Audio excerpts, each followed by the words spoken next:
Hello, everyone. My name is Reverend Sarah Ayitey-Adjin. I am a widow of Bishop Ebenezer Sunday, who went to be with the Lord about 5 years ago. Last April was 5 years ago. And I'm here 5 years on, now able to talk about my journey through widowhood. And I'm doing this because I know it will help somebody, not just for widowhood, but somebody who has lost a loved one and you're grieving and it's difficult. It's been difficult. I believe that grieving on any level is difficult, whether it be a parent, a spouse, a child, a sibling. Depending on the relationship you have with the person, it can be difficult and challenging. But I came to understand, or I've come to understand, that one of the things that we hardly talk about in church or in our lives, even as a family, as society, is how to deal with widowhood, how to deal with bereavement.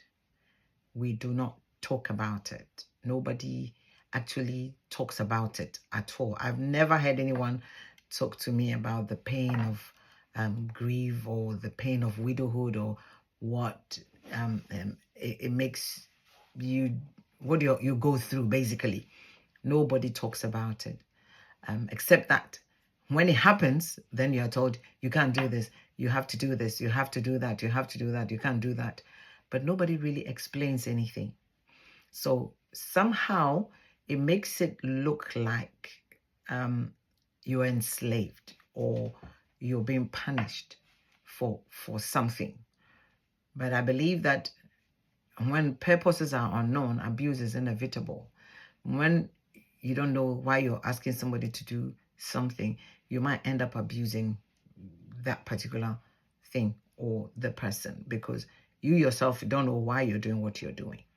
And I find out that that is somehow what the case of bereavement has become, because nobody actually sits anybody down to explain anything, except we hear a lot of things during bereavement. And why are you crying? And why didn't you cry? And it's your fault. And you shouldn't have been here. That is all we hear. But then we don't actually get to be told that it's okay to feel the pain. The pain will subside and it's normal. You're not exaggerating or you're not doing too much. We don't get to hear that. So I decided I'm going to talk. It's going to be short intervals, and I don't want it to be a very long clip. So I'll give breaks to come back and share more about what I went through and how I dealt with it. So I got married quite early in my life. I met my husband in church. So it was kind of a church marriage. And we went through, in our time, there was no counseling. So we didn't actually go for counseling, but we went to the older people who were before us, who had married already. So we went to them and they sort of gave us a bit of counseling. And that is what all we had. And that is what we took on. And we learned from the onset that we have to be very close. We wanted to be close. We wanted to be friends. We wanted to be each other's confidant and each other's best friend. So that is what we were. And to an extent, it was good. And to an extent, it also affected me when he left, because this is my closest friend. This is my best friend, my confidant. I call him my co-concern partner. And he's the one I share everything with. So when he left, it left me kind of feeling a big void in my life, because I tend to want to talk to somebody about anything, and he's the one I'm going to talk to. But this time, I turn and there's nobody there to talk to. Doesn't mean I don't have family, I don't have friends, but as a close friend, as a confidant. It was not there anymore. We got married, and God blessed us with 4 lovely children, lived in Ghana for a while, moved into UK. And you know, UK made it worse because then we are just stuck with each other in our homes. And unless we're going to church or we're going to something, it's just me and him. Whereas in Ghana, we had family come around. But this one is just the 2 of us. So it was better, very close for us. And we learned a lot about each other. We learned to bond more. We learned to do a lot of things together. And so it made life very, very comfortable for me. I was so comfortable. He used to tease me that I'm a very antisocial person because I don't go anywhere. I just stay in my house with my husband and my kids. Once a while I'll go with him, visit somebody, do that. But I'm a very much indoor person. So I can stay in my house the whole day and not step out of my house, and I'll be very happy. So we became more closer in the UK, and I started working. So I go out to work, and he's a full-time minister, so he'll be at home to help with the chores and the kids. And my husband loved to cook, so he became the cook. He will cook morning, afternoon, evening. Even when the kids grew up and they're trying to help, even when I come back from work, weekends I'm at home and I'm trying to help, the fact that you're standing in the kitchen, he will find a way to get you to go and pick something for him or do something. By the time you come back, he has taken over. He just loves cooking. So he spoiled us with cooking.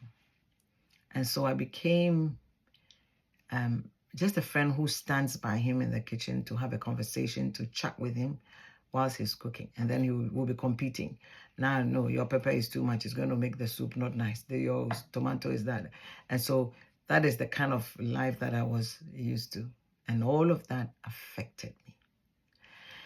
So we were like that on and off. He was sent around a lot of times to travel for church. So just me and the kids. But nothing changed that bond. No matter where he was, distance wasn't an issue. Time difference wasn't an issue. We kept on bonding together. We just adjusted to the times that we talked, and we adjusted to the times that we prayed and all that. But we quickly adjusted to anywhere he goes. We quickly adjust to that situation. And it was such that I became used to it. So if he travels, I know that I'll have to stay up to be able to talk to him before I go to bed. There wasn't an issue of I'm tired. I look forward to that. So we did that. And then a few years down the line, about 5 years before he passed, he was asked to start a church in Canada. So he relocated to Canada with the notion that he will settle and everything, then we can join him. So for 5 years, he was just going back and forth. He will come, we go, he will come, we meet in Ghana. And it was like that for 5 years. So that is how our journey went from UK into him transitioning into Canada. And he comes about twice a year. He will come down. I will go about twice a year. We will meet in Ghana about twice a year. So it wasn't that bad. It wasn't that bad. He would, if we can't meet at all, at least you come here once, I go there once, we meet in Ghana once. That's the worst of the case. But most of the time we try and make it so that we get at least 3 or 4 times a year we see each other. But it was quite challenging because I'm used to very close relationship with him. And then all of a sudden he was in Canada. But God had a plan for that one too. And so I'll come back and we'll talk about what happened and how he got to Canada and how we managed from there until where we are today. Have a wonderful evening and God bless you.